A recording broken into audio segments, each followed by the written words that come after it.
test. We can keep talking, can't we?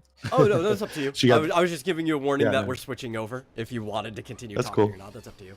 I don't mind. Yeah, she got the more thorough test, and it came back negative, and we're like, oh, damn it, she doesn't have cancer. Now what? Now what do we do? She doesn't have this horrible thing, but something that you could actually consider a solution to, because at least we know the answers to that. Yeah. Because like thyroid cancer is really easy to treat. It's imminently curable. Like, I'm sure there's still people that die from it, but like, you know, I think there's like a radioactive isotope that essentially, I don't remember exactly what it's the usual cancer treatments, and they can cut it out and all this stuff, and life is better than death, but sometimes what you have to do afterwards can be almost as frustrating as going through it. My mom actually lost her thyroid through cancer treatment, and she had to be stabilized with pills for most of my life up until she passed away recently.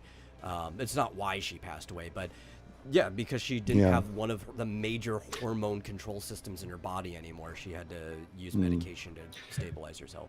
Well, but Peach already takes a pill. She takes levothyroxine. Because she has Hashimoto's. So that was one thing that they did diagnose correctly. Yeah. Was that she has Hashimoto's. Well, I'm sure for her it wouldn't be but I understand. More of a complication than normal. I'm just saying for like anybody else that happens to be the only thing they go through. Like my mom, God, she was going through everything my entire life. So I'm sure it wouldn't even be that bad, but... But, you know, for a while there, it was like, oh, we finally have an answer. It's cancer. Great. That's what we can figure that one out. And then it was like, no, it's not that. And then we're like, so what is it? No, whatever. Yeah. That's all right. Like I said, she's doing great compared to a few years ago. So I vent every once in a while, but on the whole, things are great. So here we are. Yeah. Hey. And welcome to Super Serial Showtime, everyone. I guess sorry for... I mean, from our perspective of talking about this for a while, this is actually an uplifting part of the conversation, but kind of a depressing topic overall, I guess. But as always... I was explaining... Go ahead. Oh, I was going to say, as always, I'm your host, The Metal, and joining me is my co-host, Marsupial Gamer. If you enjoy the show, please share it out with somebody else at any point in time in the show. And if you really enjoy it, you can go one step beyond and give a donation to streamlabs.com/vomitorium live. Really helps us out. And with that, you can continue what you were saying. I was saying I was explaining why I couldn't make it last week. Yeah. Unfortunately, my wife's physical therapy is a little bit off. Like it had been a really regular schedule of Mondays and Wednesdays, and the Monday ones were always early in the day, like 2:00. So I never had a problem making it here, but it's been a little bit off. I think because her therapist has some stuff going on. I think it's summer. It's summer. That's why, because he has kids and he has to do stuff, and so occasionally he can't make it to the usual Wednesdays. And this time around, he had to come Thursday evening late, and so yeah. But I was saying that Peach is actually doing great, and her therapist does a wonderful job. So I have to make it to those because they're wonderful for her. Yeah. So, sorry. No, it's fine. But I'm Buck here. was able to fill in. We had a pretty good episode overall. It was mostly me monologuing and then prompting him to respond every so often, just to make sure. When the fork did you get married? I think you misspoke when you said wife, but I mean practically. You guys are close enough. Neither of us is real crazy about like legal marriage. Yeah. So I don't know if we ever will, but we basically decided around Christmas, last Christmas, that for all intents and purposes we're married. I'm not crazy about legal marriage either. I kind of have that old school understanding of like, what was it? Biblically, it's you knew each other. And then you have the accountability that everybody else knew that you knew each other. I mean, for a while I was calling her partner. Yeah. I still do sometimes because she hates, I would say girlfriend, but she hates that term. Yeah. I think it's an Australian thing maybe. And I think in Australia, partner is more common for men and women. Whereas here, it's kind of implies gay. I think sometimes. Well, I think it's Um, also been kind of. They've been using it to blur the line, right? So just more people in general have been using partner or significant other. I think it's to be respectful to gay people, which is okay. I don't really care either way. I think girlfriend's just too blurry of a term, also, right? Like, we've used it for the longest time for that, but girls also use it to refer to, like, their best friends as their girlfriends, too. So it's just kind of a blurry term. You know, it's like... Yeah. You I can say think it's she effectively a thinks- common law marriage or something. You can still use wife. Like, Yeah. it doesn't matter. She thinks of it. She thinks of the term girlfriend as too young, I guess. Yeah, I She's can see like, that too. well, I'm an adult. She's over 30 now. I'm over 40. And girlfriend And, doesn't really feel she's like like, there's a lot of eh. commitment to it either when you hear Yeah, that word. that's Yeah. probably it too. Yeah. And we're committed 100% Yeah. to each other for life, as far as I'm concerned. You know, I think she is too. So, you know, I just kind of, I switch back and forth. I just decided to say wife because Yeah, no, why not? why not? We haven't signed the forms yet. Maybe we will. I don't know. I mean, really doesn't matter, right? Like, at a certain point, because the legal portion of marriage, and even marriage in general, is really just for children, which you've already been through that rodeo. And you don't even have to worry Yeah, about and she didn't want just more. She didn't want will children. So. or anything because you have children. So unless you specifically state something in the will, it's going to go to them anyway, and not to Yeah, their that's mother the only because you're thing. completely legally separated from her. So the only thing Right. you'd have to do is just make sure that she's included in your will if you end up dying before her, and then Yeah. it's effectively the same thing as being legally married. That and like power of attorney, that sort of thing. Yeah. So if she goes in the hospital or something, I But can you make decisions. separate and- form for that. It doesn't have to be marriage to get power Yeah. of attorney, and you know. We need to, we need to get on that. But I do have life insurance, and she gets about half, and then my kids get the other half. So Yeah. I named her. Yeah. It's Hopefully that will never. most of be an that issue. stuff can just be solved by like any number of other forms, you know. It's like, Yeah. What's funny is that she didn't realize that like a while back she was nervous about. Well, yeah, that's too personal, but yeah. Yeah. There are Don't- forms. Don't get I too had to personal. I had to think about that story. It's like, no, I don't want to tell that story. Things to do with her family, but we do need to, sign those other forms at least.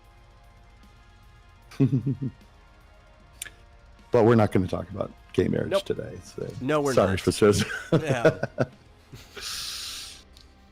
Not the topic of interest. No. We actually have a few topics of interest. At least one of them that is particularly of interest to us because we've been following this series for a while. And we actually got the first teaser trailer since the series went back into production for the last season of Cobra Kai came out, which I think actually today, July 1st is when it dropped. So earlier today we got the teaser trailer, which teases Miyagi's last secret. And it says for season 6, part 1. I don't know if they're doing like the fall spring thing where they're going to drop the first part and then while continuing production, and then they'll drop the second part in spring or whatever. But it does look like season 6 is going to be dropped in 2 parts, at least from the way they're titling it. We didn't watch Vast of Night. Sorry, I didn't. Did you? What? Watch Vast of Night?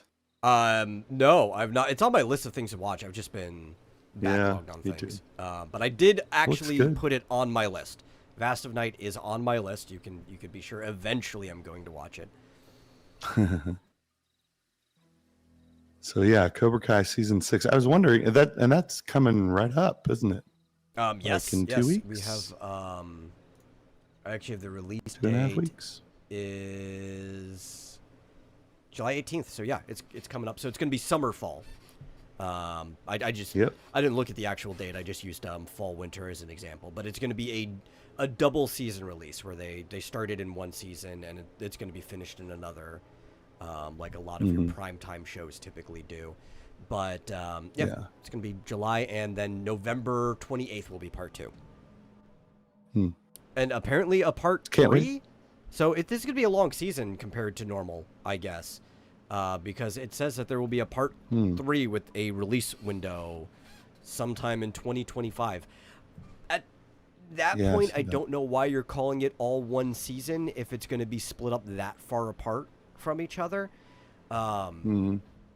You might as well just call it season 7. But I guess it's because it's just going to be one story arc with no cliffhanger in between other than these parts. Yeah. Maybe they're delayed on production and this is the only way they can do it. I don't know.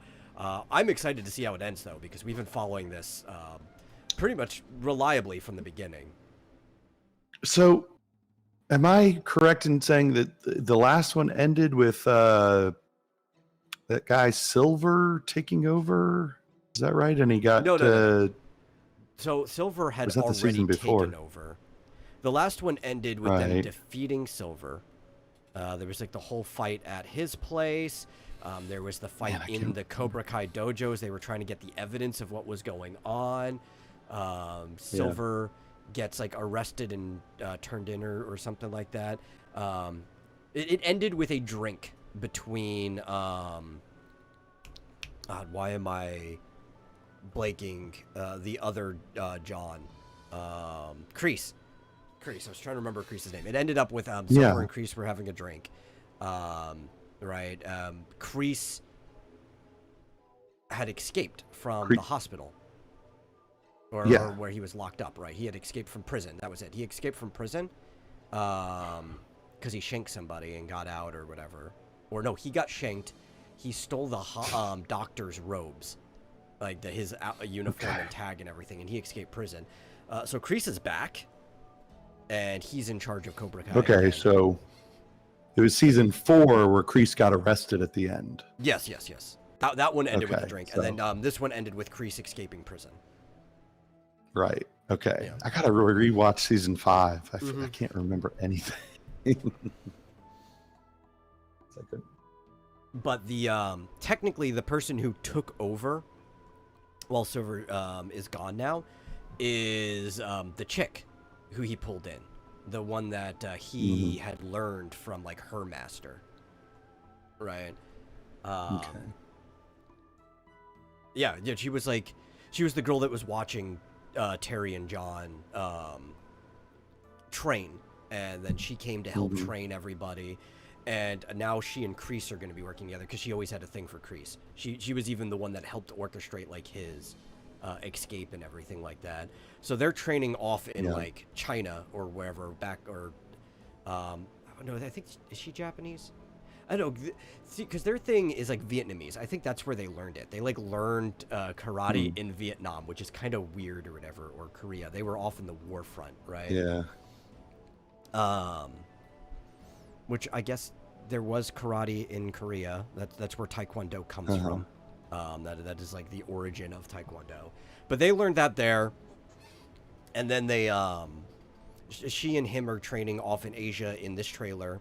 They show that a little bit. Oh, right. And Cobra Kai's preparing because at the very end, both of them. Yes, I know karate is from Okinawa. I'm talking about specifically where Kreese and Silver learned theirs, right? Mm-hmm.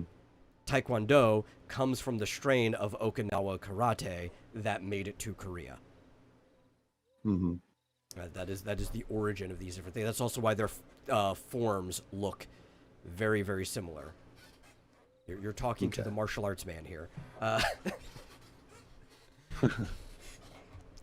Actually, funny thing too, karate is kind of known for its kicks, but its kicks don't even originate in Okinawa. They come from Savate, which is French. That's where they pick it up. Karate was more of punching and like grappling, like throwing and stuff, before they picked up the kicking forms from Savate, and they still look kind of identical to the day.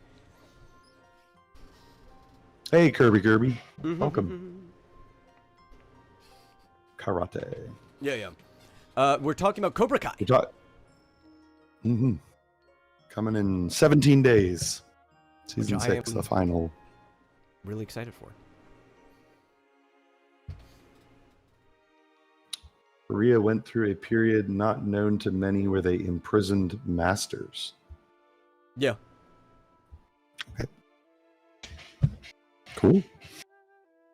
Or not cool? I don't know.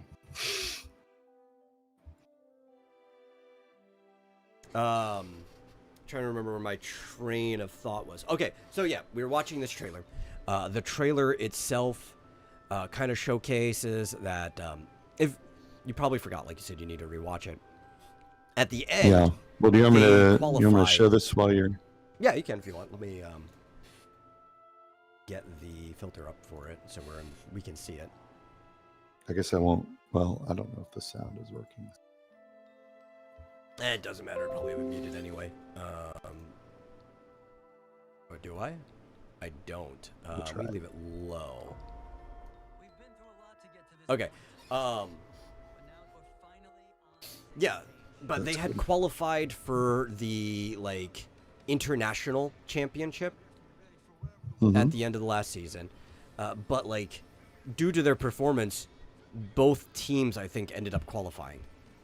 Right, so not only are they gonna have to deal with other people internationally, but they're also going to what's it called? They're gonna have to deal with Cobra Kai again in the international stage. It's basically as any tournament arc works, right? We're going to scale it up. Right, so this is just the Hill, what was it, the Valley Mill, I think it was, what is it called, Valley Mill Tournament, but on the grander stage. So. We went, it's the original conclusion, but for the ultimate conclusion now, so we're just ramping things up to 11. We see Kreese back.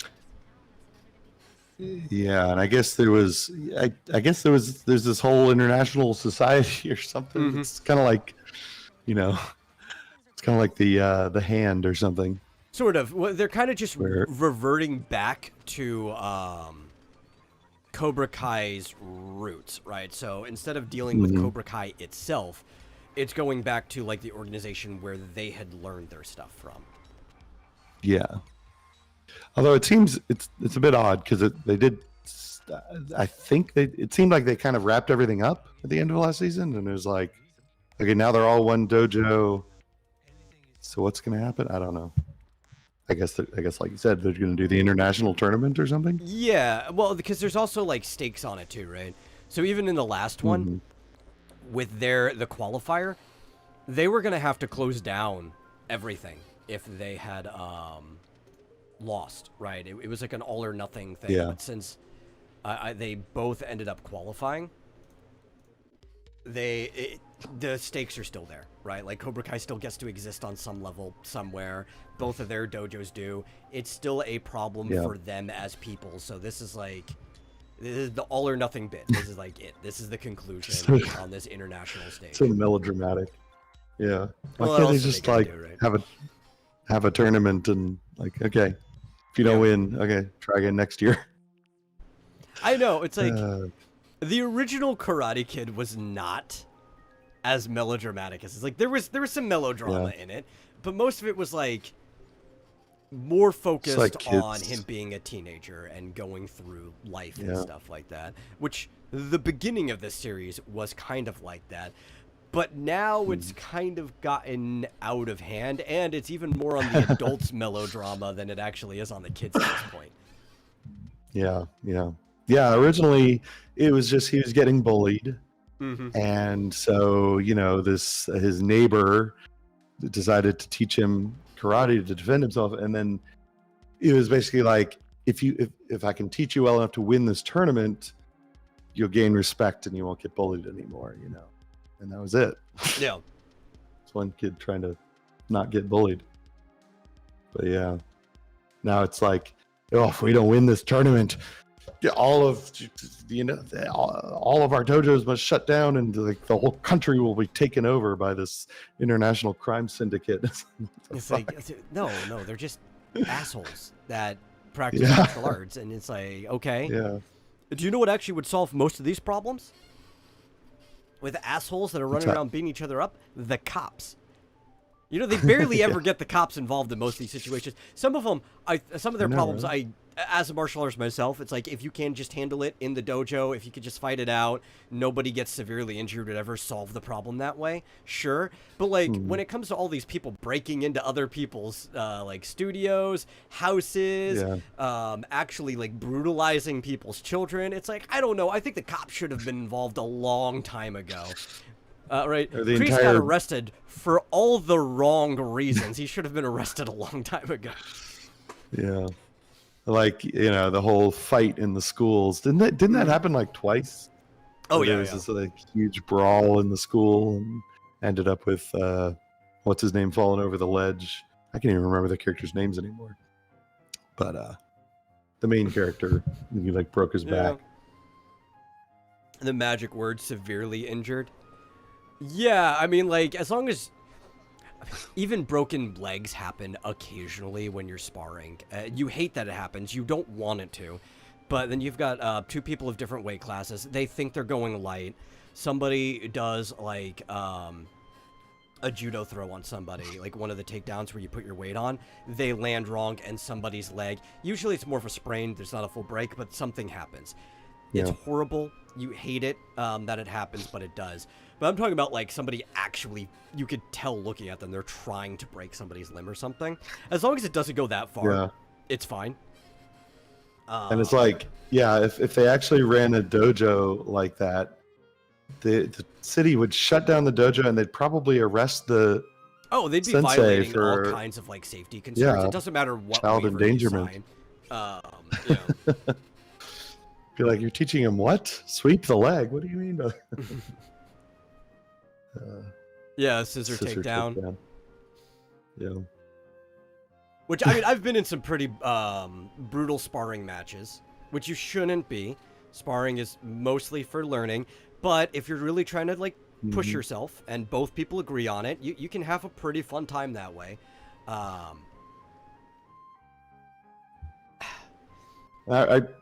most of these things just wouldn't happen. Like, a lot of the stuff they showcase just doesn't happen.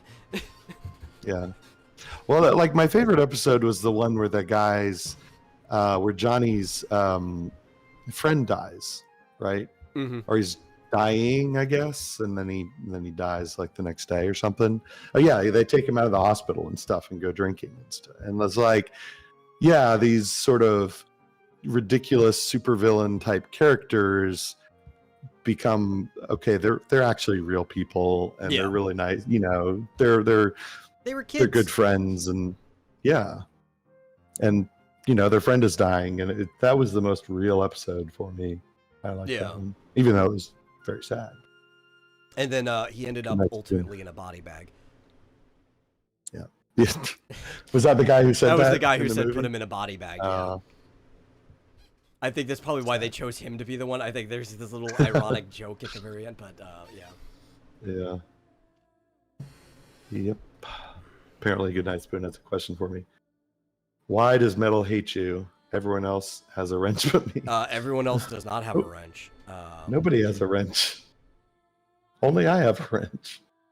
But that you actually don't even need. You already had the wrench before I made you a channel manager, but you have more permissions than anybody with a wrench does.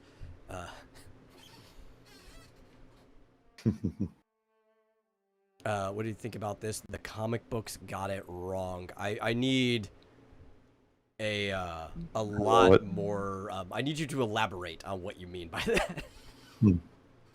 Well, hey, speaking of comics, I know this isn't what we're meant to talk about, but have you seen this new Spider-Man series, Ultimate Spider-Man? No, I have not. I mean, this show, comics is one of the topics we could talk about on the show. If you want to talk about comics, we could talk about comics.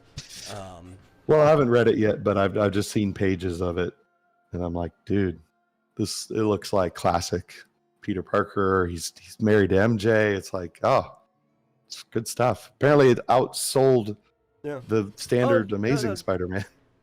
I was gonna let you finish. So I'm not pressuring you. I just needed you to elaborate. So Kirby says, The nerd gets superpowers, becomes a hero. I think it's the other way around. The nerd gets superpowers and becomes a villain. I think it could go either way, honestly. Peter Parker actually probably would have become a supervillain if it was not for the death of Uncle Ben, right? Just looking at that. I mean, he was even his personality. He was the type of person that maybe not a super villain, but he would have, no matter what, been a villain with superpowers because he would have probably been a bully to people, just because of the personality he had. I think, like anything else, you need context, and there will probably be something that sets it up. But I do think very easily, yeah, if a nerd gets superpowered, if it's somebody who's been bullied a long time, and if he's got that itch for revenge, he easily could become a supervillain. Just whatever the context is. It could go either way. Same with like a jock, right? You could have a jock who is a bully, but you could also have like the jock who's just like how Flash was originally shown, who actually went out of his way to invite Peter to the party, because Flash was originally a nice guy. You could have ones like becomes Flash Gordon, a different Flash, right? Where it's like, okay, I'm in this situation now. I was always a nice guy. Now I'm going to be a hero to people. Like, it could go either way, right? It just depends on the temperament of the person. Yeah, well, I say that, you know, a hero and a villain can start this, or typically starts the same way with some sort of tragedy, and it depends if you have, you know, if your view is I want to make sure no one else has to experience this, then you become a hero. If your view is I'm going to take revenge on, you know, whoever did this to me and anyone else that dares to try, then you know that you're the villain. So it kind of depends on your response to the tragedy. Yeah. And that's why, like, it has to be a lot of we go either way. A lot of context to it. Kirby brings up there's like the meanness of dogs that are mistreated versus the most well-behaved ones are loved and taken care of. I mean, you can't exactly consider compare people to dogs, but you also have to look at, like, even if they're being bullied at school, how's their home life, right? Like, maybe if the nerd has a bad home life, you could easily argue that they could become a supervillain. But what if they have a very loving family, and even though they're having a rough time at school, they come home to, like, a really nice situation, right? Maybe they've got many siblings that they're just far enough apart in age that they don't get to help them out at school. Like, maybe the nerd's the oldest one who's in high school, all their younger siblings are in middle school and elementary school. But like they have a nice time at home, like everybody looks up to them at home. Maybe that very nice parents who look after them, right? You know, maybe they've got like a very loving, stereotypical Jewish family if they live in New York, right? Large family, everyone's so nice, pressures him to do good in grades, but it's like it's just not working out at school life for him, right? Like it really could go either way depending on what the context is, you know? Yeah, I mean, people aren't just instinct. I mean, that's a dog being beaten. Yeah, he'll have the instinct to probably being a mean dog, but people can overcome their instincts and go either way. Yeah, and even says, stereotypical age. Yeah, but you know what? There's a lot of similarities between your stereotypical Asian family and Jewish family. Like, yeah. Not to get too much into it, but all of my siblings, we were all raised Jewish, and all 100%. It wasn't even a question. You're going to college. It's just a matter of, are you also going to get an advanced degree or not? That was really the only question, and that was almost like a 90%. You better, or we won't be happy. Yeah. I didn't. I was the only one who didn't. But Kirby also says, IRL example, ain't no cool kid or Little Miss Popular becoming a school shooter. Yeah, but when we also look at them, it's like even if they have nice parents, and I'm putting quote unquote, usually they don't spend a lot of time with the kid. Like a lot of times they're single children, their parents are disconnected from them, right? They're like what you would call a daycare kid, right? Often. So like again, it depends on the circumstance, more or less. Yeah. But I mean, like, you could write an interesting character like that. I'm not gonna say comics got it wrong. I think more so they're just focusing on a very very specific type of people that maybe the writer themselves could relate to it or not. if you could find an interesting turn where you want to follow a villain like that, you probably could write an interesting story. You know, comic books are wide and open. Anybody can hop in and do anything. Yeah. But you wanted to talk about Ultimate Spider-Man. Is this the one where he's a Well, dad when he finally becomes Spider-Man? Like he was already married to MJ before. yeah. Yeah. It is a an alternate reality, I believe. And yeah, I haven't read it yet. I've seen a few pages. It looked fantastic. I've seen people saying it's great, and I saw that it was outselling sort of the mainline series. Yeah. And it was like, well, yeah, because it's like a traditional Spider-Man story, you know. It's That's different. what people want. But being different, it's still more the same than what people have had for the longest time. Mm-hmm.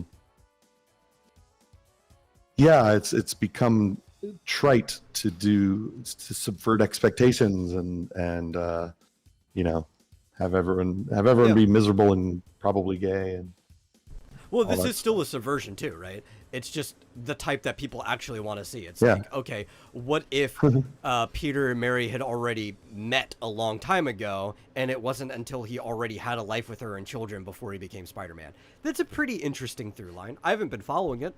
I might read it, but I've been hearing a lot about it since it's been running. I know, like, mutual friend of ours, Your Nerd Wonder, has been following it a lot because she really likes Peter Parker as a character, and this one actually makes her happy to read a story about Peter Parker.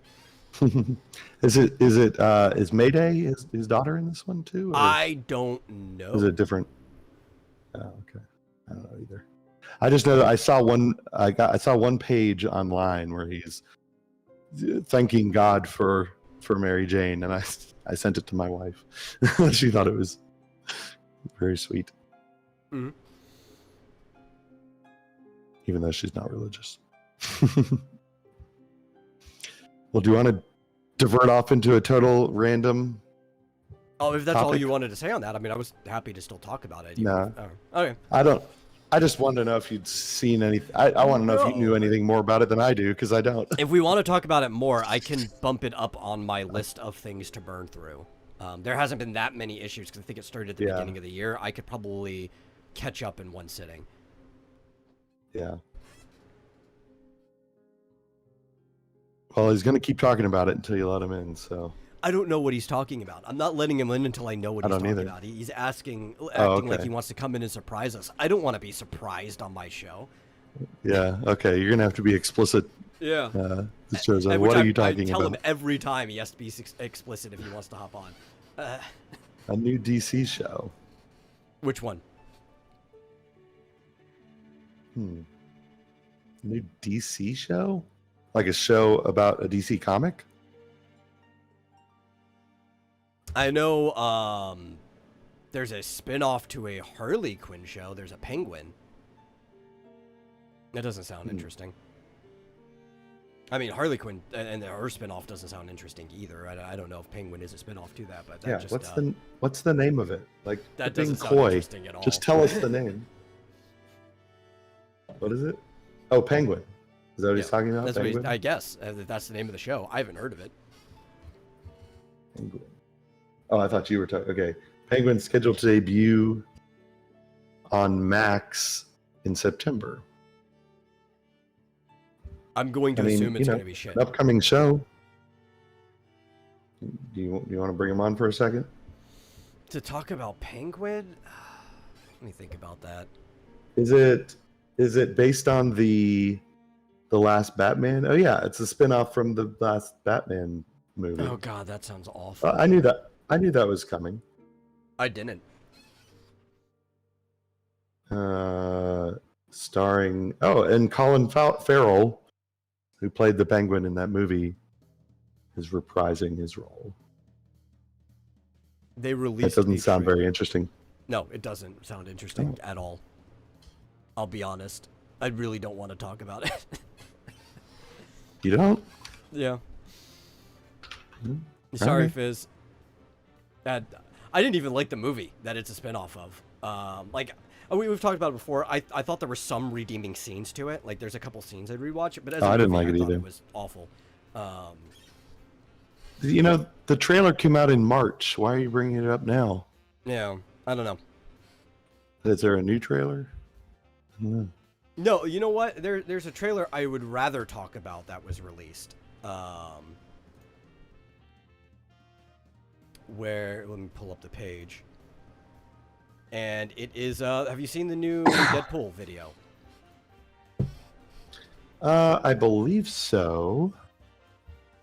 I have seen a new Deadpool trailer. Is that Yeah, what you're talking about? the one that just dropped very recently. Yeah. Waiting for it to I reload. saw. It was The 28th, yes, I think. the one with what's the guy's name? Sabretooth, Yes. right? Yes, yes, yes. Is it? It's not this one that's like 31 seconds, is it? Oh no, it's a minute. Yeah, it's like a minute or whatever. I was excited when I saw that. My interest in Deadpool and Wolverine have been kind of waning. Like, it's been going back and forth with each different like video or trailer that they put out. Because at first it seems cool, then it seems depressing, then it seems cool again, and like, where are you guys landing on this thing?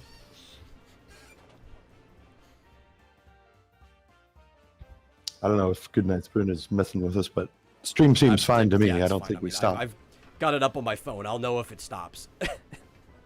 Yeah. All right. Well, let's. I can share this as Yeah, if you well. want. Let's see. Let me. And I don't know if y'all could hear the audio on that last one. I don't care if they can or Just- not. We're talking okay. about it. They get our commentary. Yeah. But Well, I don't want I to thought be it was too pretty loud. cool. Right. So far, what we've seen is just Yeah, stuff that I've- we've normally seen up until like the end, and that's where it gets really cool. Yeah, I've thought I've liked everything I've seen about it so far. I know not everyone has, but it's a little weird with the TVA stuff. So I hope it doesn't Yeah. get as dumb as Loki did. That's the part that But- depresses me is that's involved in it, you know. Yeah. But oh my god, I've been waiting it's for like- this. I think most people have too with Sabretooth because I It's got like the swords first sticking out of him. X-Men. I have a lot of issues with the first X-Men, but as far as just like a superhero love movie, that. the original X-Men is a great movie, right? Oh Then yeah. they like just do Sabretooth dirty, toss him off the Statue of Liberty. We just don't see him again, Yeah. like at all. Is that what happened to him? They tossed him off the. Yeah, him and I Logan were couldn't fighting on remember. top of the Statue of Liberty, and then he fell, and we didn't see him again after that. Yeah. Yeah. Yeah. I guess. Yeah. I forgot that part, but oops. Stop that. Yeah. Yeah. He wasn't in it enough. I agree. Keeps freezing and lagging. Yeah. No, I'm good. We're good on our end. That's definitely you.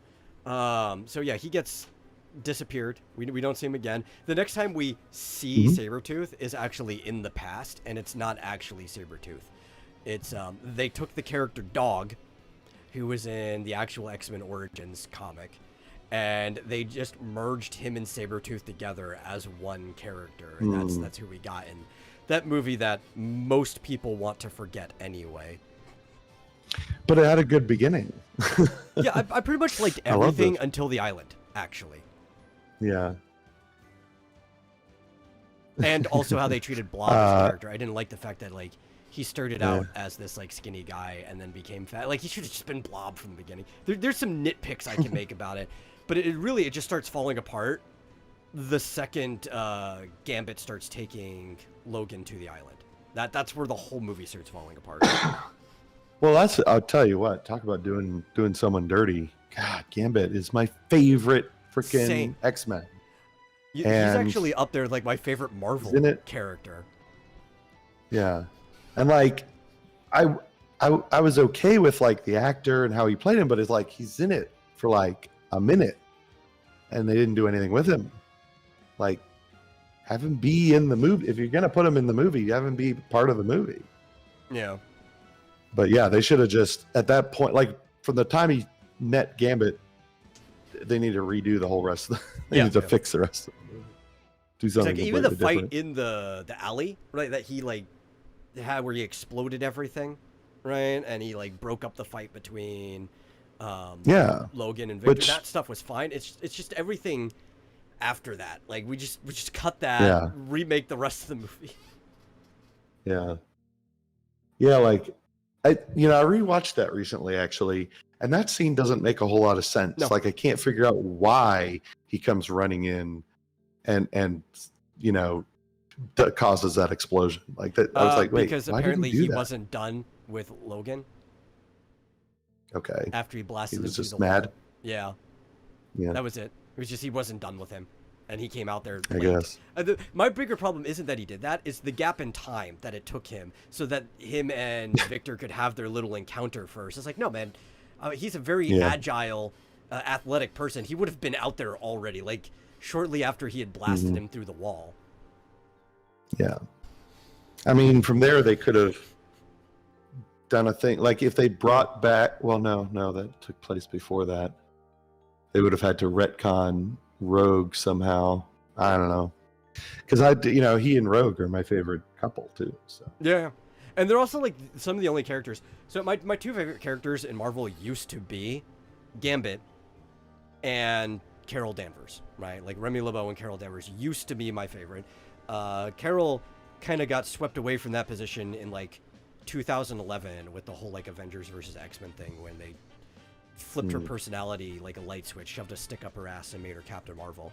But Gambit, they have not ruined yet, even in the comics. Like the last time they really did anything with him was probably like 7 or 8 years ago now with the Rogue and Gambit comic, where they were a couple going on like a mini series together, and they haven't fucked him over yet. So it's like he's still kind of my favorite character. There's not even like a debate anymore since they've ruined Carol. And I got so mad. They were going to take the same actor and they were going to do a shoot-off, like a spin-off one where it was just going to be a Gambit movie. And it was going to be the guy who directed the first Deadpool movie. I think that fell out because we know the original director of Deadpool and Ryan Reynolds kind of like fell out from each other. And I think they also changed it. They like weren't going to use that actor anymore. Halfway through, it's going to be like Channing Tatum or something like that. It's like, I don't want to see Channing Tatum as Gambit anyway, so I'm kind of glad that fell apart. But I still, if the industry wasn't shit, want a Gambit movie. Yeah. Well, I want someone who can do a believable Cajun accent too. Yes. Like that guy, I don't think he had any accent at all, did he? Maybe it was light. Kind of. It was light. It was there. He didn't have any lines, so it didn't really matter. Yeah. It was, it really wasn't that strong, French Cajun. It was just kind of like that standard Southern Louisiana accent is what he had, but it was a very light one. Make Gambit gay or bi, send it. You could not be gay. Like, that just would not work. Bi? He's loose enough. Like, I wouldn't complain. It's just at this point, I don't like seeing Gambit's early life anymore. I like it after him and Rogue were a couple. But, I mean, Gambit was really a player early on.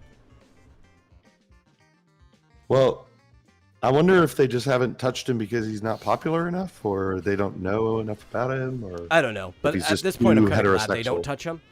Because, yeah, he is too heterosexual. That's the issue. But you know what? That didn't stop them, because the biggest player out of all the X-Men, Bobby, was turned gay. So it's like Iceman. They would totally ruin the character anyway. They don't care about that. Yeah. What am I thinking? Like they. Yeah, there's no such thing as too heterosexual for them. They could always make him gay. Yeah, that's right.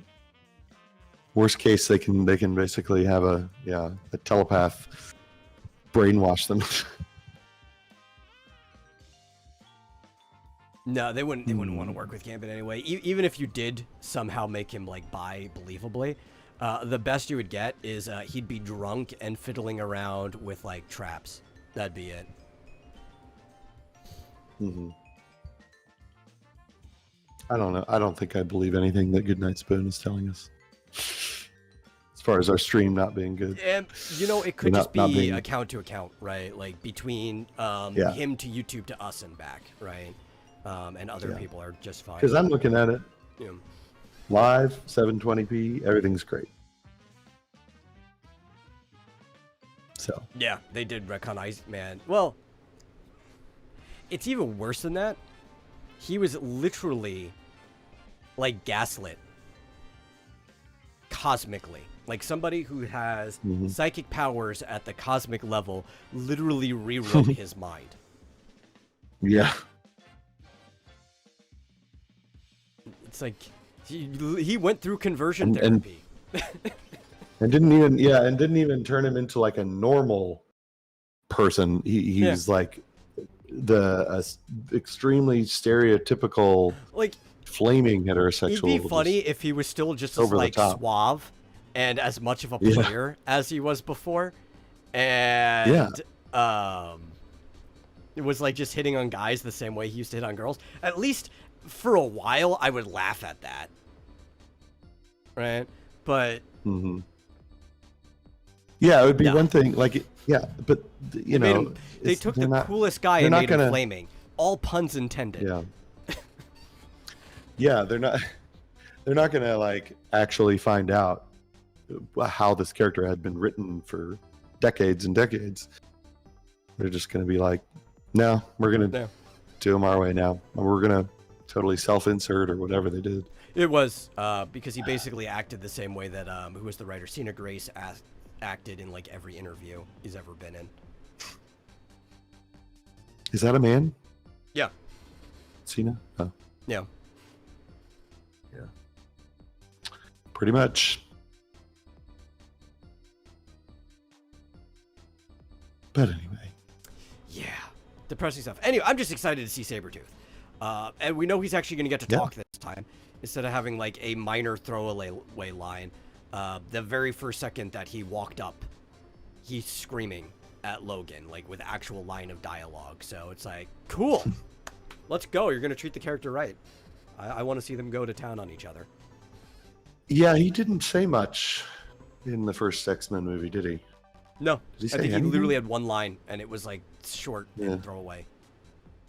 Yeah. He growled It's- more than it- anything. Now he's played by a wrestler, right? Was it just? I wonder if just Was it couldn't Tyler act or something. Mane, I I don't think, know. is the actor who plays him. Yeah. Was he a wrestler? I don't know. He had the build for Sabretooth, so it's like, Yeah. Oh yeah. Well, yeah. I mean, he's an actor now, I guess, and retired professional wrestler. well, to be fair, if he was It's a a- wrestler, I he was mean- always an actor. He was an actor. Yeah. Yeah. Don't say that too loud. It's I mean, totally I real. think It's most- totally- Most wrestling fans know that wrestlers are actors, right? It is a form of Yeah. theater. It's a specific form of theater. It's a very athletic form of theater, Mhm. but it's still theater. So,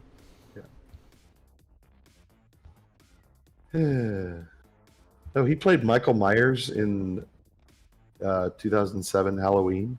oh, I did not know that. I've seen it. You wouldn't I didn't know it. He had the was- mask on the whole time, right? Yeah. Huh. Usually never get excited about X-Men stuff because I'm not a fan of X-Men, says Fizz Chozo. I mean, that's fine. Holy. Tyler Mane is 6'9", 295 pounds. That's actually a little big to be Saberwolf, but... Sabretooth. Or, yeah, sorry, Saberwolf is a freaking Killer Instinct character. Sabretooth. Yeah. But compared to the fact that Hugh Jackman is also too big to be Wolverine, their proportion to each other is about the same by picking somebody that big. Because I think Saberwolf's Yeah, like, what, yeah. supposed to be 6'4", so he's got several inches. Sabretooth. I keep saying, I don't know, I want to play Killer Instinct right now. I think that's the problem. Yeah. But yeah, Sabretooth. It says in the comics, Victor Creed is 6'6". 6'6". So he's got about 3 inches. Yeah. Which is about right because Hugh Jackman is about 3 inches too tall at least. No, way more than that. Um, He's like, Hugh yeah. Jackman's like a foot too tall to be Foot too Wolverine. tall. Yeah. Yeah. And apparently the adamantium. Wait, Sabretooth had adamantium? I think that might have been something that happened later in the Yeah. comics. Apparently that added 100 pounds Yeah. to his body.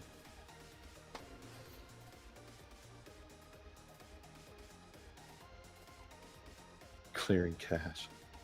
Why did Bendis? Was it Bendis that made Iceman gay, or was it Cena Grace? I think he was the editor on it, so you can blame both of them. If Bendis didn't approve it, then Grace wouldn't have been able to write it. But I think it was actually done before Grace started writing. It was done in another book that Bendis was on to prepare for his solo book that was going to happen. Mm-hmm. Like, they had already known they were giving it to Grace before they did that, but it was like done in the X-Men. Yeah. Probably like, yeah, make sure you make him gay before you give him to me. Yeah.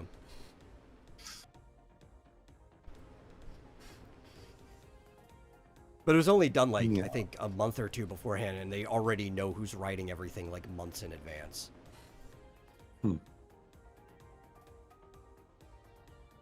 Yeah. But yeah, you can blame Bendis. He didn't have to. He had a lot of sway over there. He could have said no. But, you know, he's down for all of that stuff. Yeah. Didn't Bendis write Superman for a while? Yeah. Was he the one that did that horrible... Which one? The horrible one where he gets captured and, like, raped or something in prison? I don't remember. I know he went on just before Action Comics 1000. Because he was like the editor for that, and he basically became the editor for the Superman family of comics for a while, because they have like editors for different families, which kind of put him in charge of Action Comics. I think he's still around, and it's just more Action Comics. Yes, he was the one that was responsible for John Kent having the time warp that made him like 17 out of nowhere.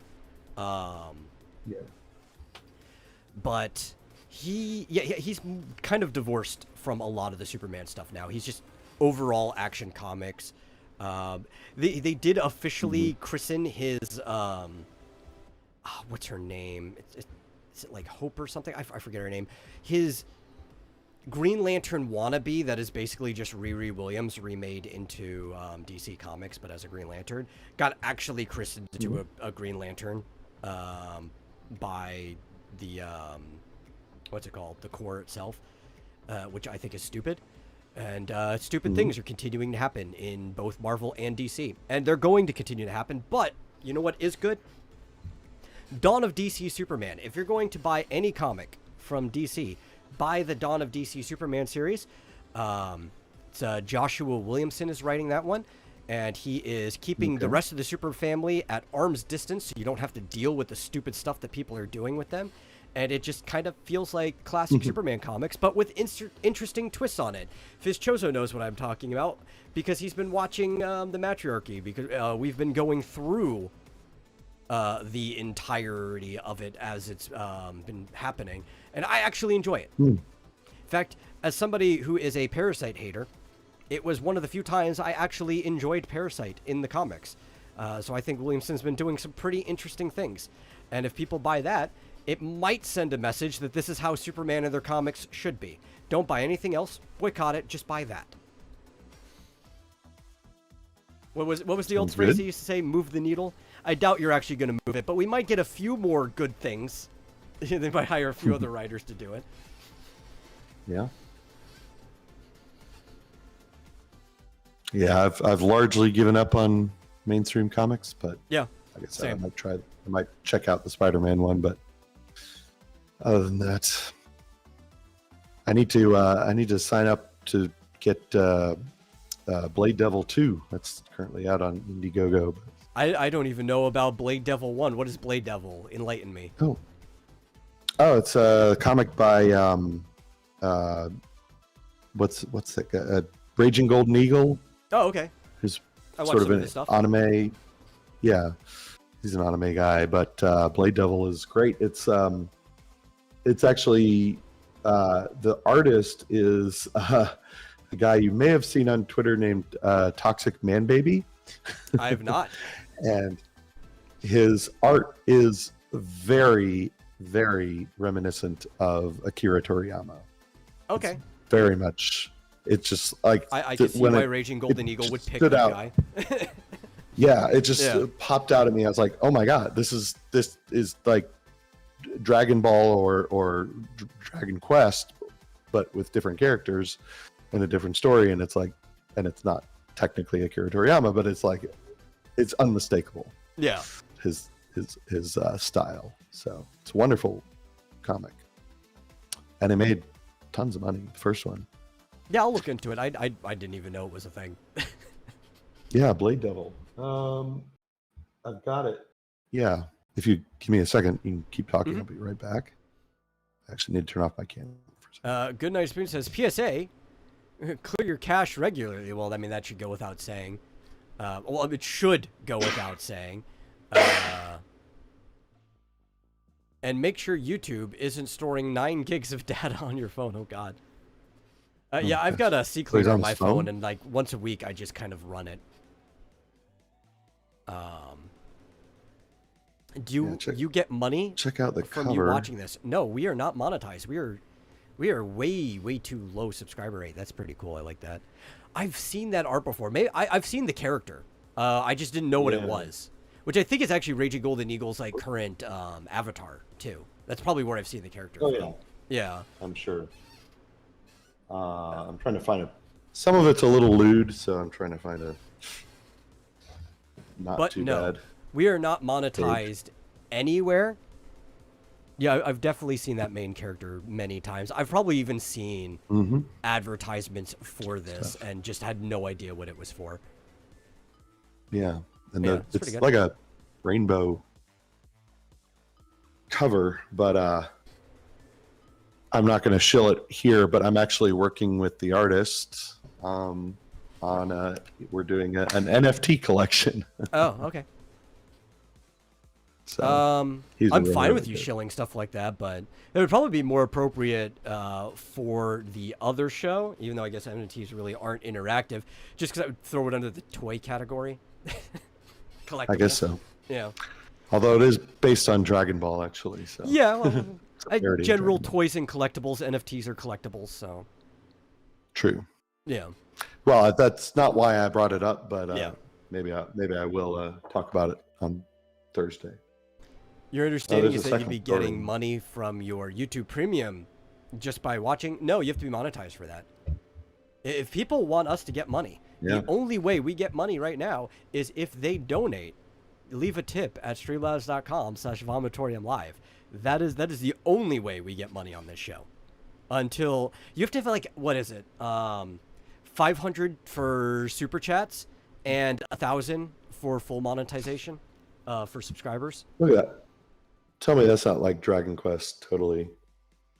I see more Chrono Trigger, but it's the same artist that designed the characters for both. Yeah. Yeah, I could see that. It was Toriyama did both games. Yeah. Yeah. It's good stuff. Blade Devil. Yeah, if we were monetized, then yes, your YouTube Premium would be giving us a trickle of that money, but we're just not. You need to get other people to come watch. Yeah, you need to share the show with as many people as possible. And when that magic day that we hit 1,000 subscribers, then we get revenue from all sorts of places. Yeah, how do we have... I'm not gonna say. I don't know. Like almost all my other channels have less subscribers or have more subscribers than this one, and I don't even regularly upload to it. I don't get it. I'm telling you, it's the name. Maybe I don't know.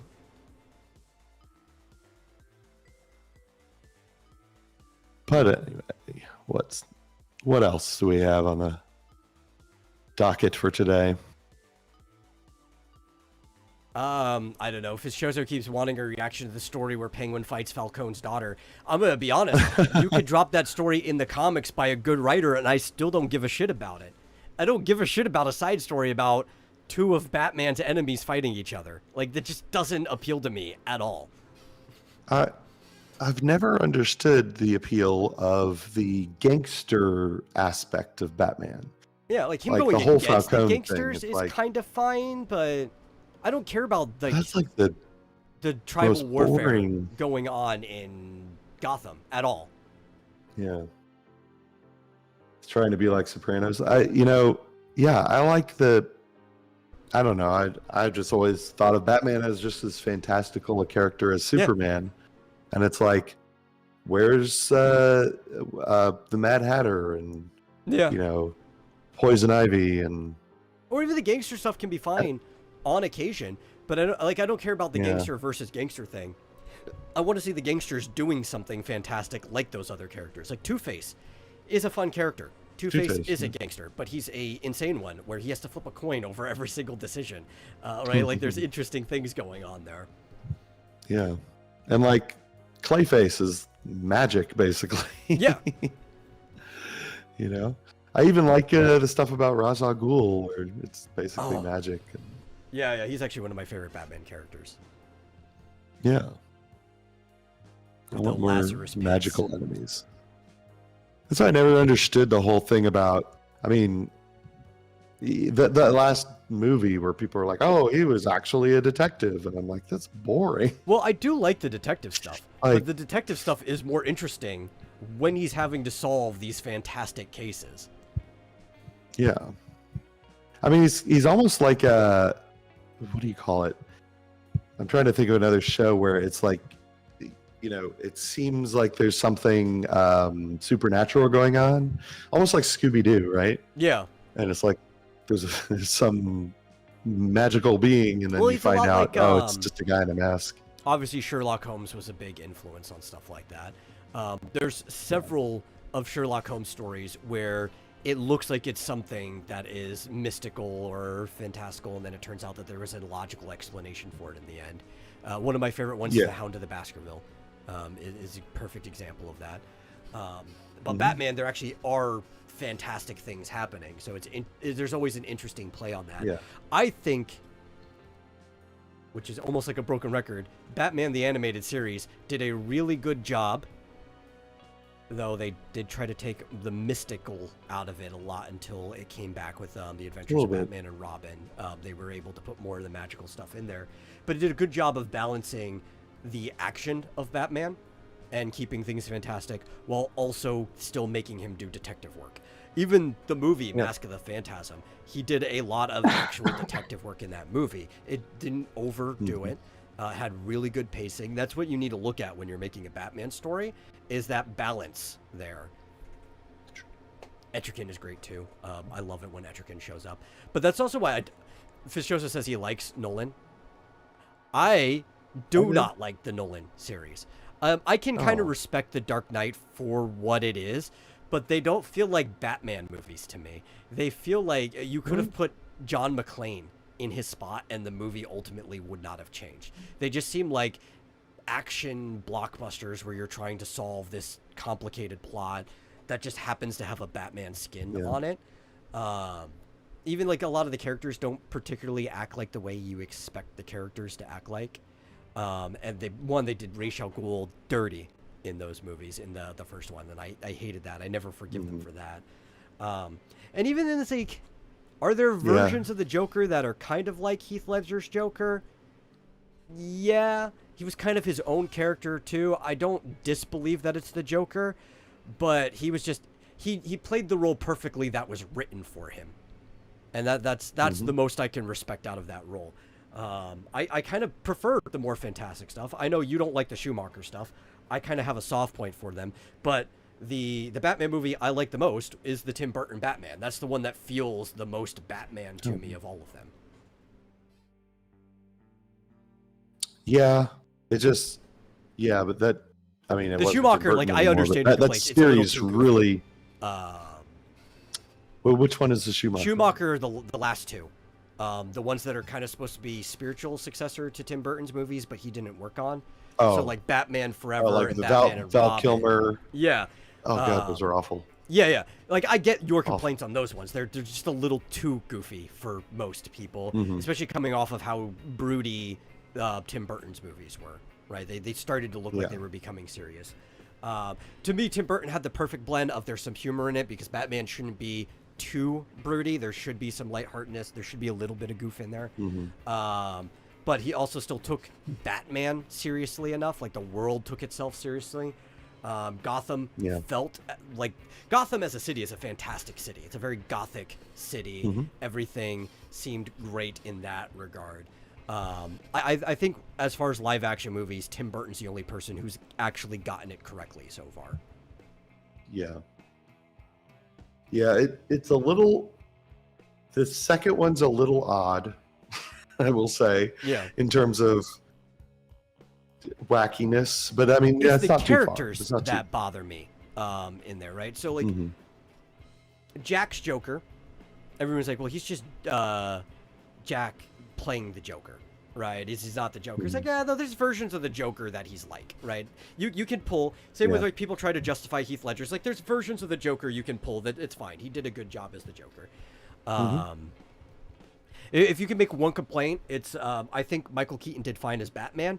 His Bruce didn't quite feel like Bruce. He kind of got like the Playboy vibes down at times, but like he was just like a little too wacky to be Bruce. That's a fair criticism I think you can have of him. But ultimately, I think he did fine as the job. Penguin is my biggest complaint in that second movie. Is Penguin just... You like Danny DeVito?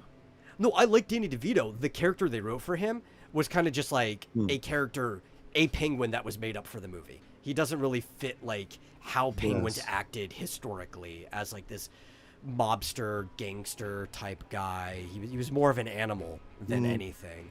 That's kind of my biggest complaint with that movie. I still like Danny DeVito, but just trying to like compare it as a Batman adaptation. That's my complaint.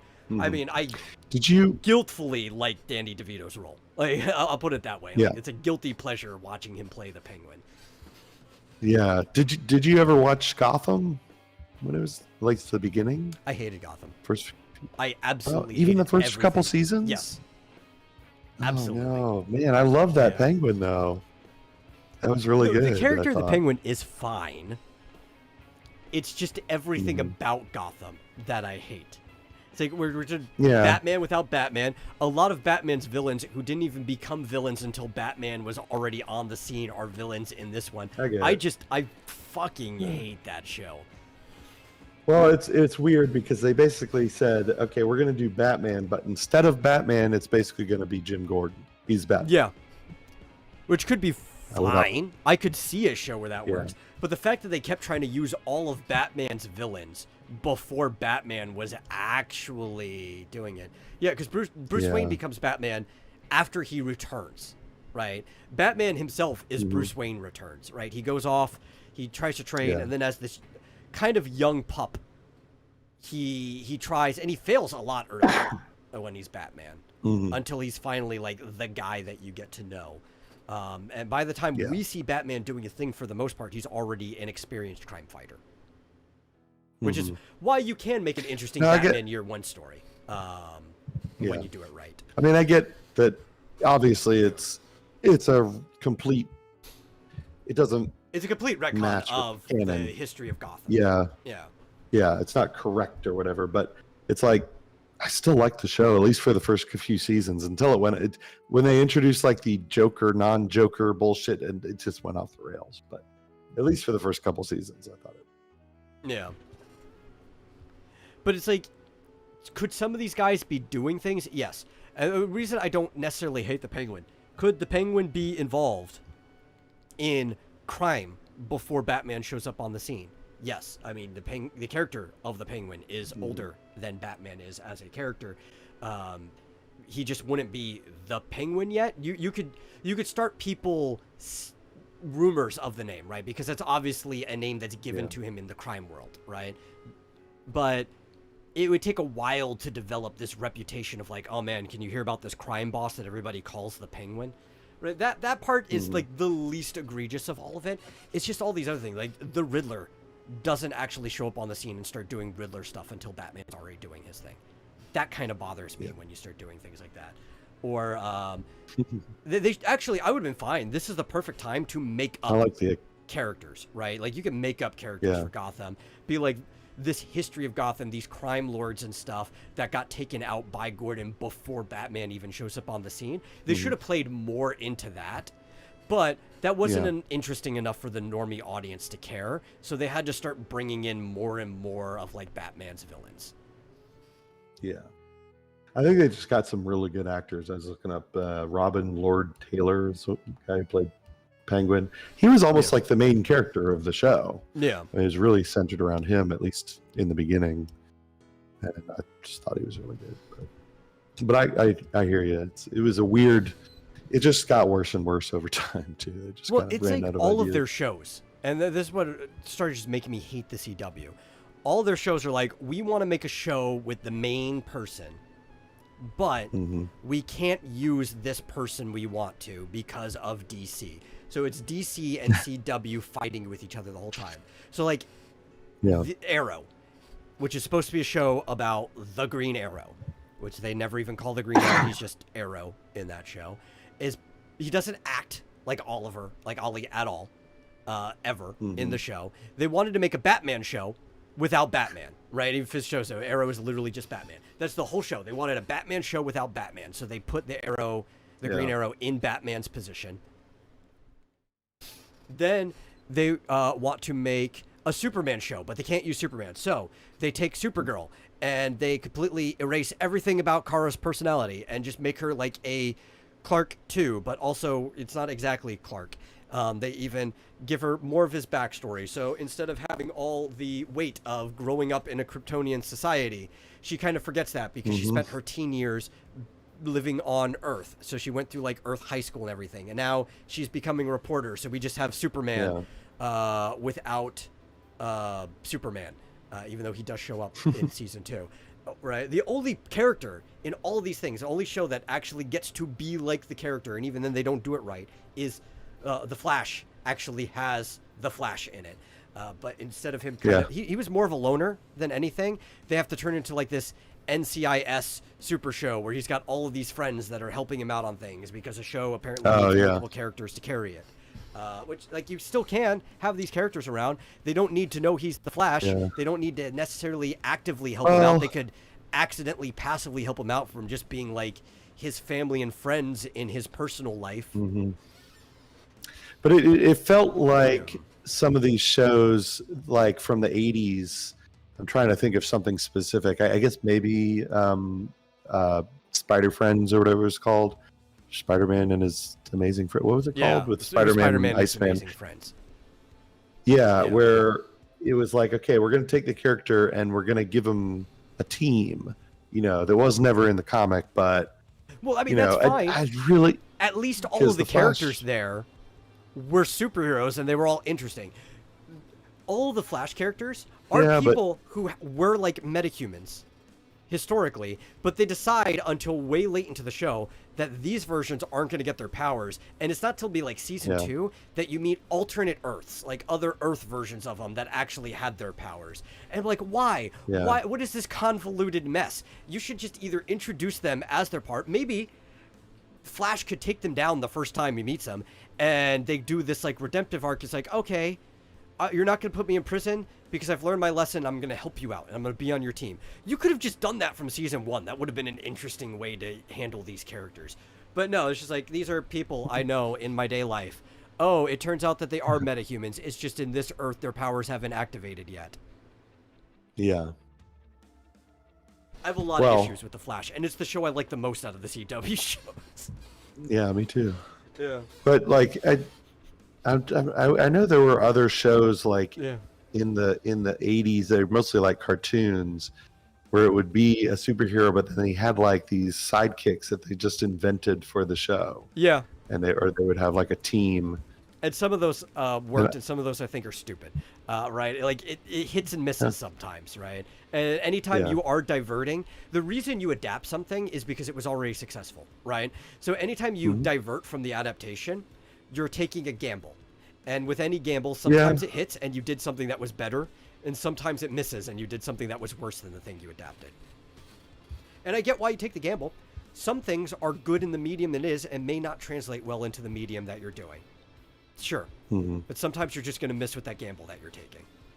And with Flash, Yeah. I think it hit a little bit more than its contemporaries were trying to do. I will grant you that. But I think it missed a lot too. I mean, he had to have ultimately the show crashed. I guess they had to have someone to talk to, you know. Yeah. If they're gonna have all these episodes, figure things out. Like, who is this new villain? And can't just be talking to himself. Saying, it takes some of the tension away because half of the people he knows that he's the Flash, and it's not substantially adding anything to it that he's got like this secret base where all of these people are working on this stuff when most of the stuff could have just been done naturally in his day life, right? And he could have he already worked in crime scene investigations, right? He could have had tons of excuses to just talk to people like, hey, could you help bounce off of me this solution I'm trying to come to? Especially being as smart as Barry is, he easily could have just made up a hypothetical situation where he wouldn't have gotten caught. Well, right. And I think that could have added more tension to the show ultimately too, and made it more interesting. Yeah. They had to have a regular cast though. I mean, and I'm saying you could have used this entire regular cast without them knowing he's Flash. Yeah. I guess. And that's been my problem with most of the shows. Do they all know? I guess. Basically, everyone except for Iris knew. Because he had a whole team of people that was working with him. Well, he had 3 people, right? Yeah. He had whatever the young man, the girl, and the older scientist guy in the wheelchair, right? Who was actually Eobard Thawne the entire time. His actual villain was helping him on things. Yeah. That was the only part of that situation I liked because there was this back scene tension that only the audience kind of figured out before he did. Yeah, it's a dramatic irony, right? When the audience knows something that the character doesn't know. Yeah. I thought that was cool. It's just been a general problem with how they've decided to do these things, and it's because these crime scene shows are already successful, right? And all of them are built on a team of people, right? So you have CSI was the older one, but NCIS, Law and Order, all these shows are based on a team. So, and a couple of these shows were on CW originally. So they're this is how a show has to go. You have to have a team of people working on a thing. So when they adapt all of this stuff, they have a team of people. Even Supergirl becomes a team of people working on things. Some of them make sense. I get why her stepsister knows, because they grew up together. Sure, perfect sense. Yeah. We're in a world where Jimmy Olsen already knows about Superman. So I kind of get why he knows Supergirl. Clark would have told him and be hey, work her into things. But it's just I don't know. It's a weird premise. Yeah. I hate the whole premise of Supergirl anyway. It should have been a teen show following her as a teen, because that's when she came to Earth and that's when she started doing Supergirl. And it makes her different than Superman. Why make a Supergirl show that is just a Superman show? This one I have way more issues with than I have with Flash. Flash, still a good show. I love the first 2 seasons of Flash. I'm being critical, but I actually enjoyed that show.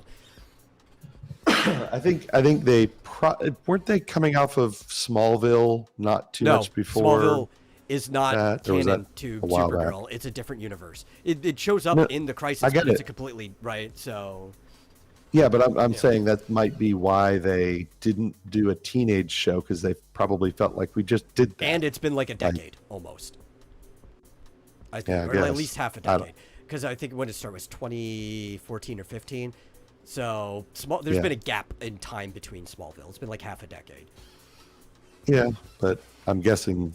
Well, Columbo was not based on a team, and is probably one of the best crime shows ever to air on TV. Yeah. Right? So Yeah, but that's a long time ago. The thing in the 70s.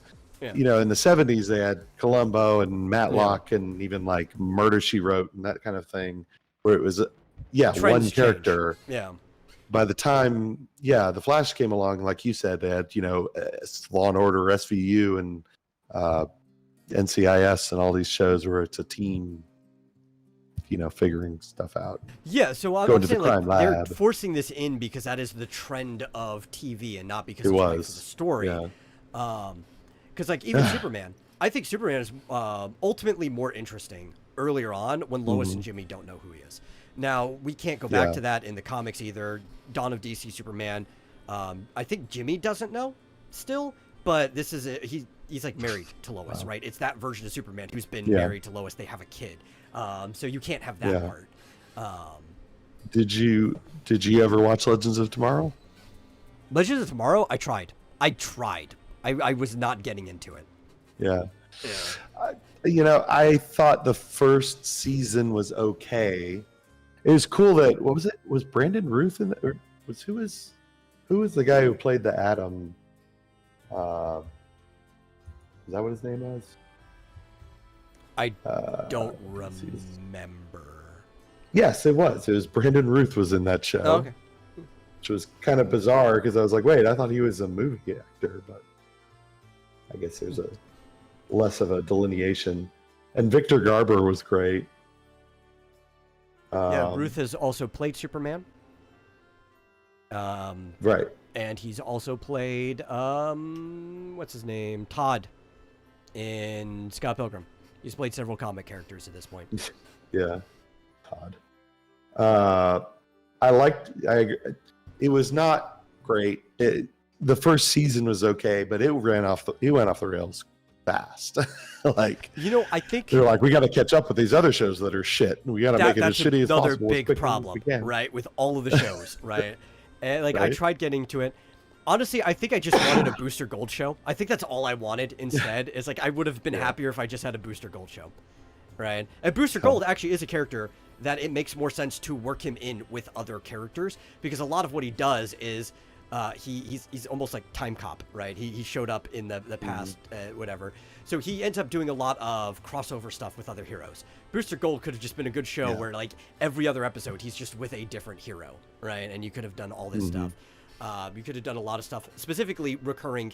Him and Blue Beetle work together a lot. Like that's the one that he works with the most.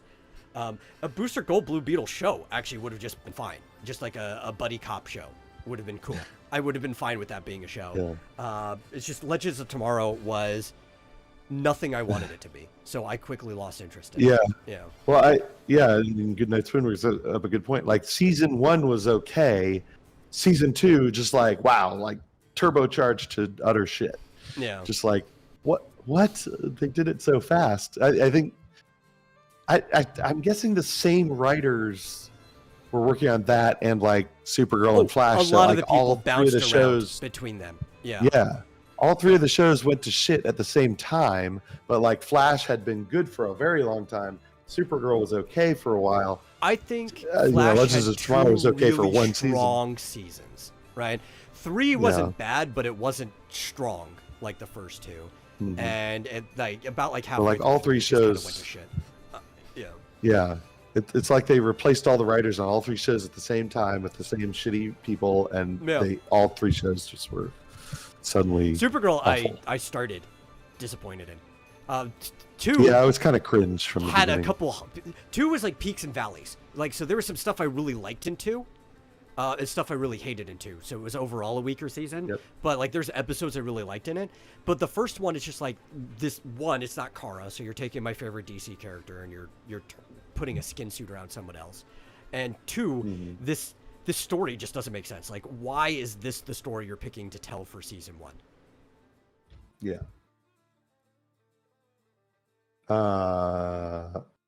Yeah, you're exactly right. See, I know Goodnight Spoon did watch Flash. That's exactly when it lost me too, is Savitar. And Savitar first appeared in the 15th episode of season 3. Yeah, okay. So Right halfway around through season 3, awful. Just like, what happened? I guess they ran out of ideas, or they switched writers, or something. Well, and it's like they're trying to pull things from the comics, but these are clearly people who don't actually read the comics. So they're looking at, oh, well, this could be an interesting thing to do. And they're not actually communicating with the other shows, and they do things in orders that it, like, even if you're not a comic reader, it doesn't make sense, right? Like, why is Flashpoint happening before Crisis of Infinite Earths? Oh, well, because Flashpoint's something we can kind of ignore everything else that happens, and we can just make it happen solo to Flash. So that's why we're doing it now. So it isn't truly Flashpoint. It's just a singular thing that happens with the Flash.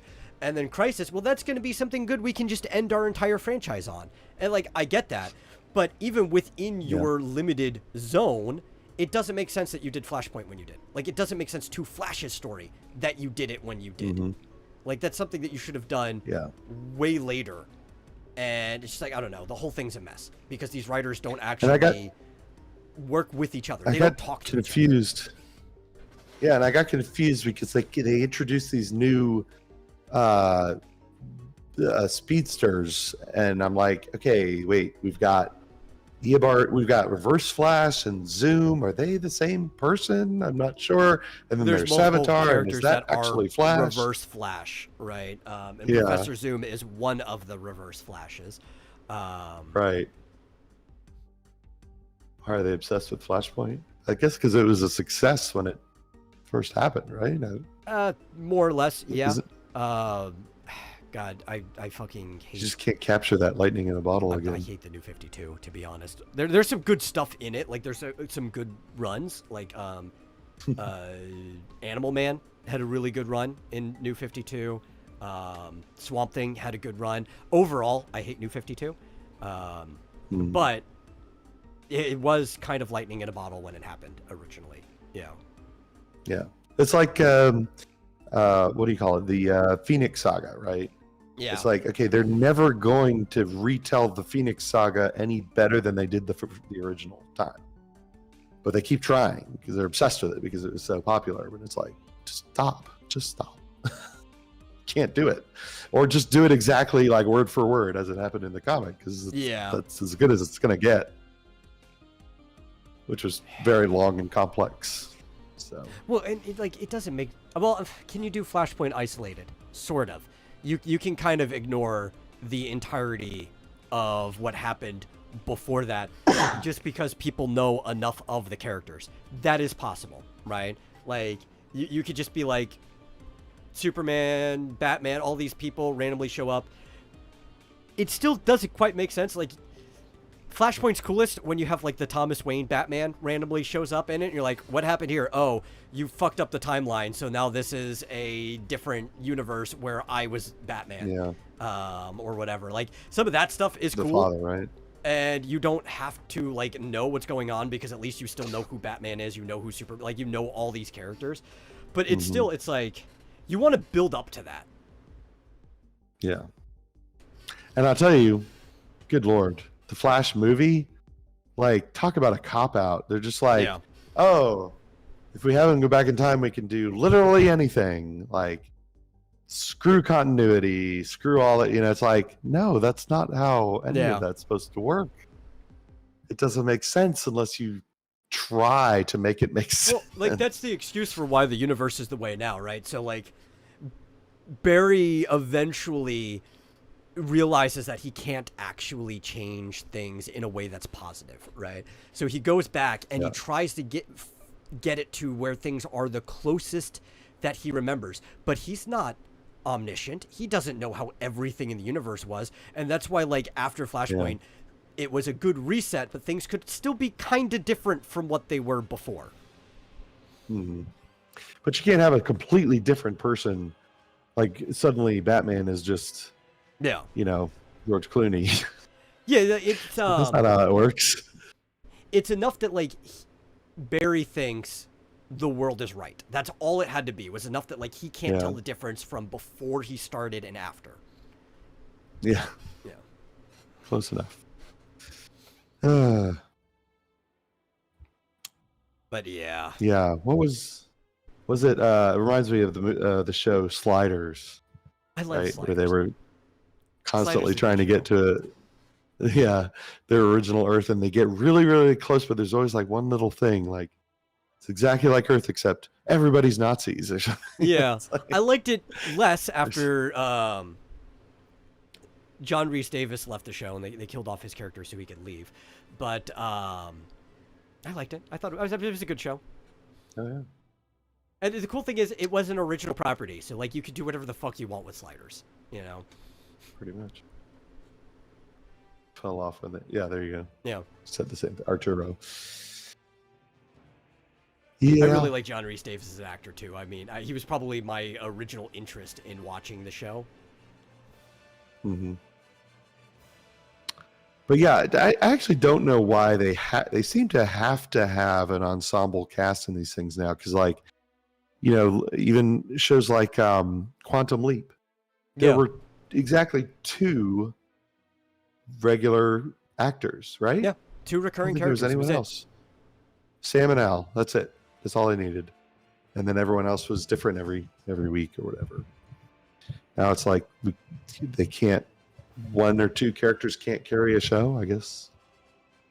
No. They have to have the guy in the chair, or the team in the chair.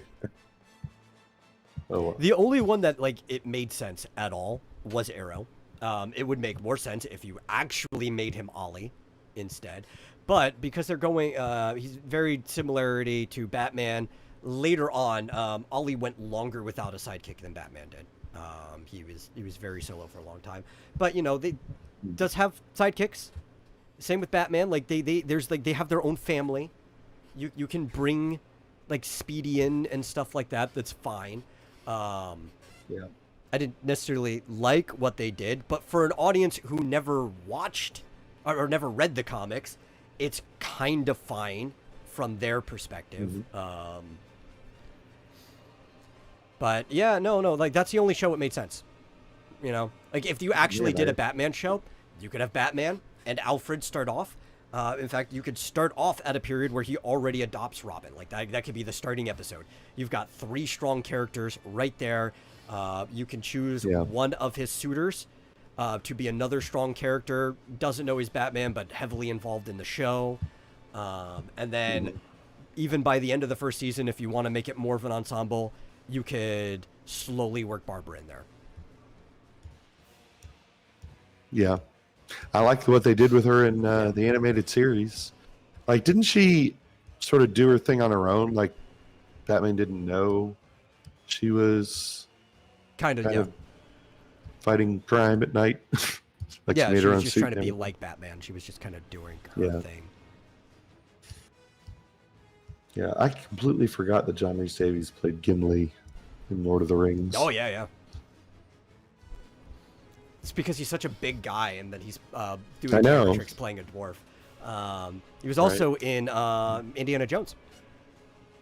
He's his friend, his contact in Egypt. He's like, Indy, my friend! Sala. Yeah. Yeah, Salo, right? Isn't that his name? They named you after the dog?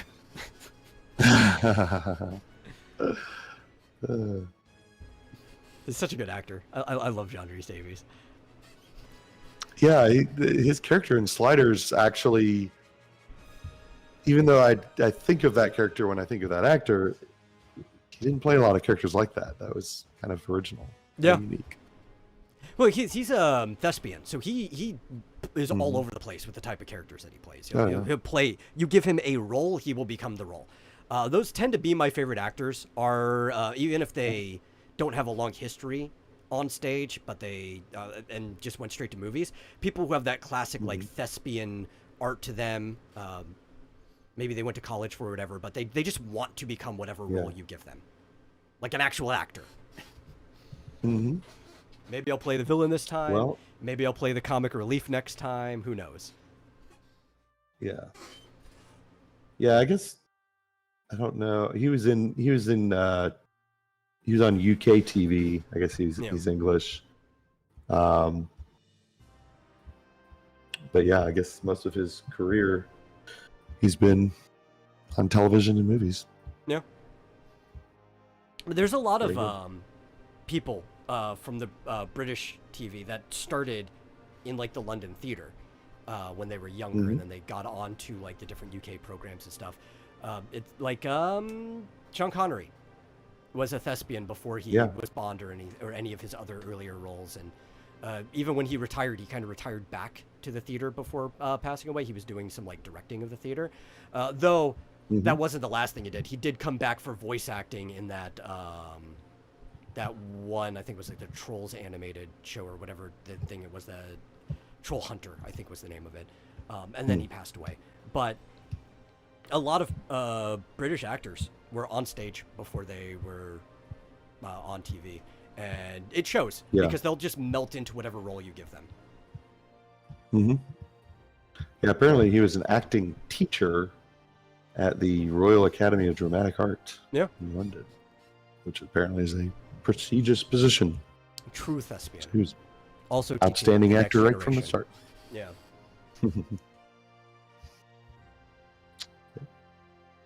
We need more thespians back in the arts. But the problem is, Too many one-note actors.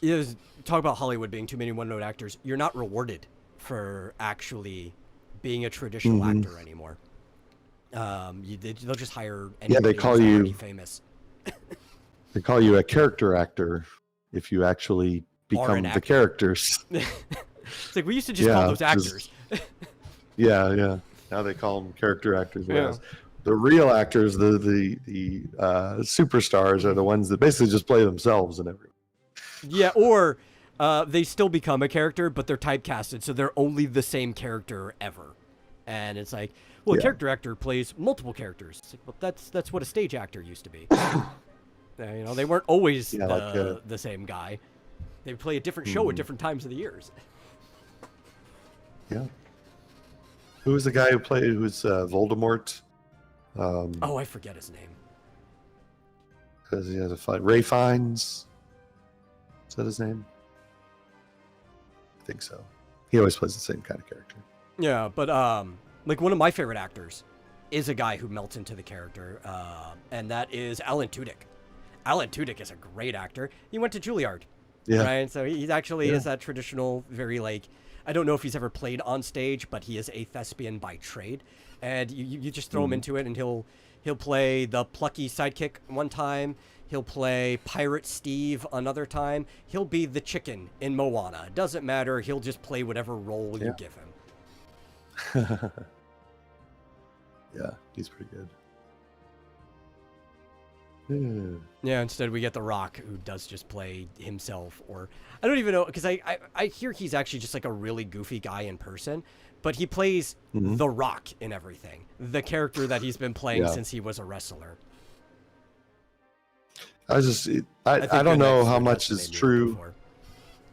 Yeah, that's what I said, right? I think it's pronounced Ray, though. It says Ralph Fiennes. That's how you spell it, but I've heard it pronounced Ray. I don't know. I've never heard his name. Unless that's a different person. Oh. Yeah. But thank you. I was just going to say there was, these annoying rumors about him being a prima donna when it came to Black Adam, which didn't really seem to fit his actual personality and MO, but who knows? He could be. Who knows? I don't know. Anyway, we're over time. Mario. So I guess it's time to end it. I had other things to talk about, but I'll be honest, nothing was particularly interesting today, so I'm fine with just going off on how disappointed I was with the CW as a whole. And just talking about comic books as well. Oh, says you're correct on pronunciation. I knew it. Okay. Like I said, I'll take your word for it. I've never heard his name said, so I believe you. Yeah. Speaking of pronunciation, he had a question about people who say adaption in place of adaptation. I would say they didn't read enough books as a child. So I guess I've words pronounced. The thing is, though, the way the English language works, right, is that you can kind of just throw suffixes and prefixes on anything, and it's still a word. Sort of. But having that A there does add extra contextual meaning, so it should be adaptation. But it really, as long as you understand what the person means, it doesn't really matter. At the right. It's like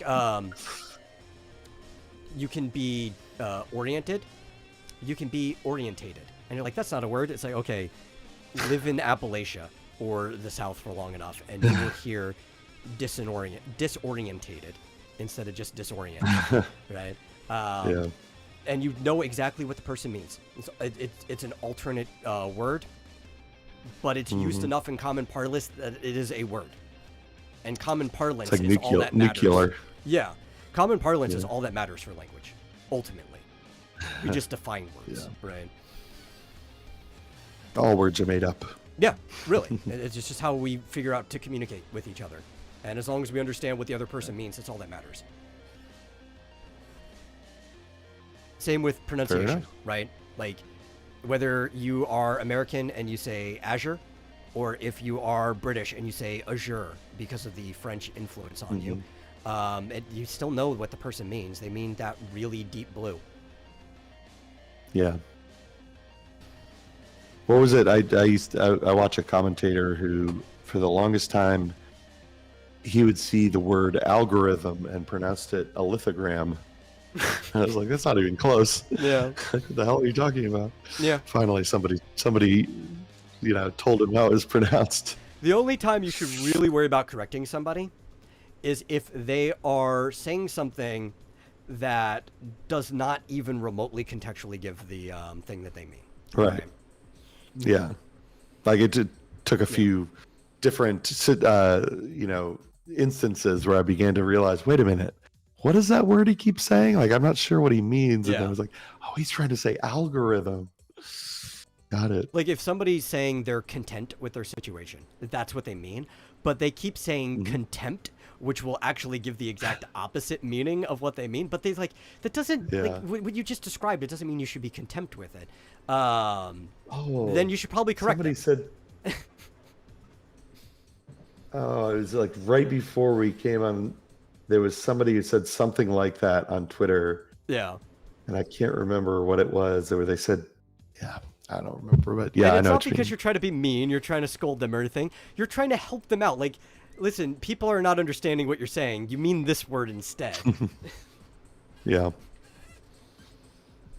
But yeah. Oh, well. Anyway, we need to wrap the show up. Thank you all for watching. Yeah. If you enjoyed the show, if you want us to eventually ever get monetized, please share us out with as many people as possible. I actually don't really care what platform you share us out with either, but even if you want to watch us over on Twitch or whatever, or sit here in the Vomitorium Discord and watch, share out the YouTube so people subscribe to it, because the number of subscribers matter. And if you really want to help us out in the meantime, since we can't get monetized anywhere, you can donate to the show at streamlabs.com/vomitoriumlive. And we'll see you guys on Thursday. Bye. Waving perfectly normally.